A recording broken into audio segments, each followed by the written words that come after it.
It gives me great pleasure to introduce episode 126 of the Sussex by the Sea podcast, and I have a wonderful guest, a fellow insanely insane about non-league football, a fellow non-league lover in Daniel Ford, a man of published works, Football Grounds That Are Now, Football Fans Guide to Europe, and one I definitely want to talk about, Don't Touch the Nuts, and Other Unwritten Rules of British Pubs.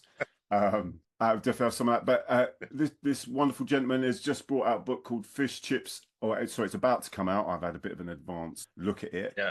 Fish Chips and Football. It's right up my street, this sort of thing. Clearly a lover of non-league, and this was your sort of going around Eastbourne, all the different clubs in Eastbourne. That's United, Athletic, Town. Right. Oh, who else is there? Borough. Rangers. Even Rangers. I saw Eastbourne Rangers, Yes. Men and women. But over to you, Daniel. Tell us how this book came into being and your obvious love for non-league football. Well, I have to like non-league football because I support Aldershot Town, and I moved to Eastbourne about a year ago, and Aldershot had a friendly against Borough, so I went down there. I think it was about the 6th or 8th July, something like that. So the beach was full of people with ice creams and little mobility scooters and stuff like that. And I went down to Langley, and there was over 1,000 people there. So I got chatting to quite a few people, learned about a little bit about Eastbourne football, started to watch United, Town, some of the East Sussex and Mid Sussex sides. And then I thought, well, I think there's a book in this. It's quite interesting. So I ended up watching 103 matches and covered quite a few teams. All those teams you mentioned, plus went to New Haven, Vardinians, Jesters. Basically games all along the coast from Havant to Dover. Yeah.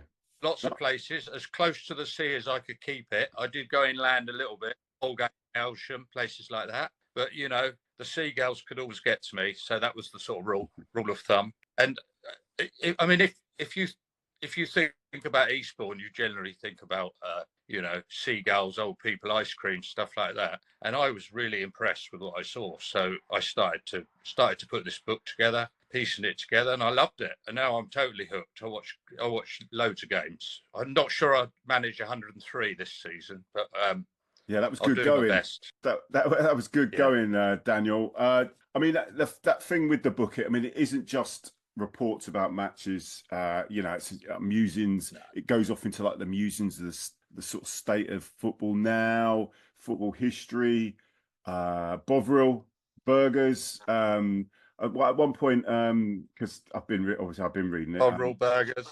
Charles Darwin's visit to Marine Parade.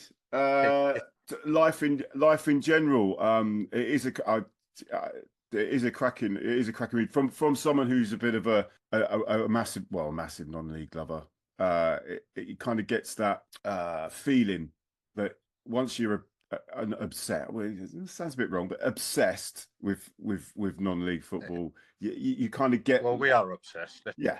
We get that point, that thing. It's not just about the football; it's about the fans, it's about the area, it's about the history. It really is a cracking read. So, how long did that take you to put together? Well, the first game, as I said, was that Borough Aldershot friendly.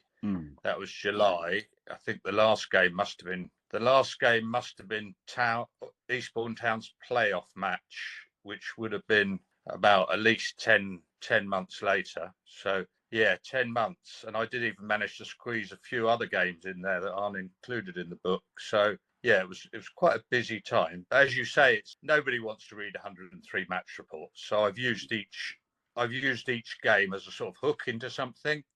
So there was one game I went to see where I think it was an under-18 game, and the ref was like this the whole time. I think there was 10 yellows, 2 reds, and this is just under-18s. They're enthusiastic, but they're not dirty in any way. So I used that as a little hook to write about the history of red cards and the history of yellow cards. So which came about because a guy, Ken Ashton, was part in Kensington High Street and saw the traffic lights and decided that would be a great idea to communicate to fans. So he told his wife his idea. She popped out the back, cut up a red card and a yellow card, and he presented it to FIFA, and the 1970 World Cup introduced them. So out of little things like that, you find fascinating little stories. Yeah, that's what I mean. That was just an under-18s game. That was an under-18 game. Say, you know, obviously I mentioned the score and stuff, but I just led off into red cards and yellow cards, which we're all very familiar with now. But you've got to remember, in '66, when Rattin was sent off, they didn't have them. They was just pointing and shouting and waving, and nobody knew what was going on. But we're just used to it now, I suppose. But it wasn't always like that. No, it is. I mean, what do you feel about the state of we've got, you know, you would have watched Southern Combination, Mid Sussex, East Sussex leagues. I know myself, I covered a couple of years ago, I was doing it weekly. I was covering the whole lot of it weekly with a friend of mine, Leon Pettit, who played for Icklesham, which was a bit of a hard slog. But you know, I mean, what do you think about the help? You've watched obviously a ton of football across the levels. I mean, what do you think like the health of the game's like at this moment in time? In Eastbourne, it's impressed me a lot. Not just Eastbourne, the surrounding areas, Sussex. I mean, the whole area's quite vibrant. I mean, there's a whole sort of, you know, you do the podcast. There's a whole other group of people that do videos, interviews, all sorts, and hopefully the book can contribute to that. I've been hugely impressed with it. I mean, the standard's quite strong. I mean, you do tend to, when they meet the London club or the Kent surrounding clubs, you see a different sort of style. They're a little bit tougher, a little bit harder, play maybe a little bit less football, but I don't think that makes it any worse. They match them. I mean, Eastbourne United had a fantastic FA Cup run last year. They took on quite a few sides outside of the combination. I think the combination is quite healthy. I mean, Borough obviously, well, they're looking good this year already, and they've got some quality players. But what I love about whatever game I'm watching, there's a little gem hidden in each little game, and it could just be in a park game. And of course, the guy can't do it all the time, but he'll put a beautiful pass over, or he'll have a great shot, and it's worth watching a game just for that. I think. I mean, just that one little moment where that guy does something he'll never do again. We've all done it when we've played whatever level we played at. You just do the best you can, and it's like golf. Why can't I hit the ball like that every time? But, I mean, you can't. Otherwise, you'd be a professional, wouldn't you? Another little nugget I took from the book. You were talking about Parkfield. You went and watched Parkfield. I think it was a 7-1 game, I think. And so I did try and check up on this, but I don't think Parkfield have got a Twitter. He was saying about the Parkfield manager, who was player manager. Brian. Brian Chambers. Brian Chambers Started the club in 1970. He did. He was 20 years old. And he was 20 years old. And when, as this book was about, I don't know if it's still up to date, but he is still the manager at Parkfield. He's still the manager. I'm actually going to ring him later because I think he should be in the Guinness Book of Records. I've checked this out a little bit. So if he's happy, I'm going to go through the process and see if we can't get him in the Guinness Book of Records, because that should make him the longest manager ever serving. Well, yeah, I mean, that's a good little gem for Sussex if we can pull that off. Yeah, I'm just thinking that who has been like the low. I mean, I know obviously Alex Ferguson, but there was Derry O'Grady, wasn't he? He was in the crew. Yeah, well, according to the Guinness Book of Records, it was the Marine manager's done 33 years. Oh, well, Brian wipes the floor with it. Yeah, exactly. He's.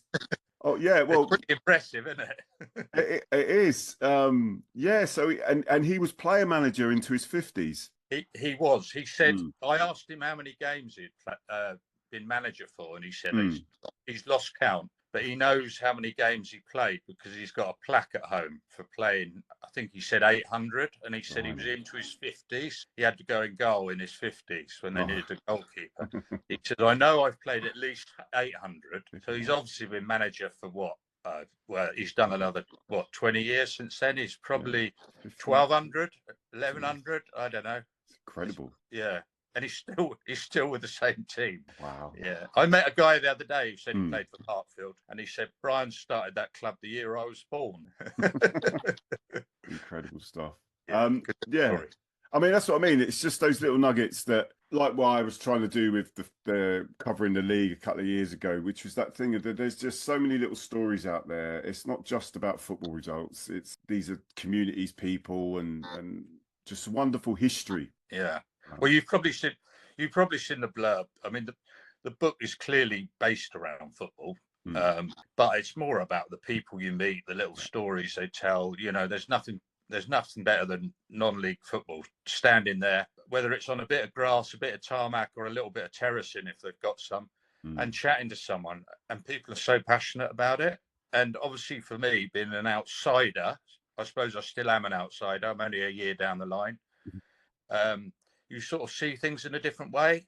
You come in and you see fresh things which people who've lived here for a long time might not see, or they take for granted, which we all do when we live somewhere. And I'll come in and think, that's fantastic. Look at that stand. Oh, yeah, it's 100 years old, they'll say, as if they're used to it, which they are, of course.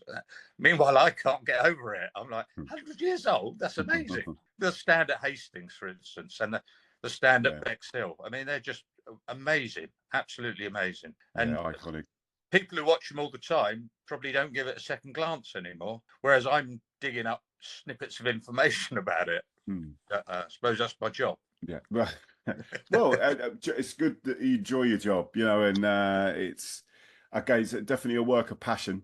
There's you know, it is genuinely for someone like me, it's definitely down my street, you know, and I'm sure there'll be a lot more people once you get it out there and people realise about it. It's we've had, as you say, we're doing advanced sales at the moment, but we've had people in Australia, South Africa, and New Zealand buy it. So it's obviously not just a Sussex thing. People are interested in non-league football and obviously Sussex football. So it's good news. Yeah. No, and obviously the more what we can spread the gospel Exactly. of Sussex football across, the better. Get more people in the games. But yeah, Daniel, I mean, anything else you want mentioning? Any other stuff? If people want to get the book, they can just go to chasemysnail.com. That's the publishing website. You can buy an advance copy. You will get some free postcards with an advance order. So how about that? The postcards, Daniel, what are the postcards? What will they be? Well, I think there's going to be one of Eastbourne Borough, one of Eastbourne Town, one of Eastbourne United, and I think Bexhill United. Nice. So there will be a postcard of each. And anyone who orders an advance copy will get a little set of postcards as a thank you. So. Oh, lovely. That's lovely. Yeah. Nice touch. Well, Daniel, thank you very much for your time. I wish you all the best with this project. Thank you. And I'd love to have you on the podcast again. That'd be great. Thanks, Chris. Appreciate it. Take care, Daniel. Yeah.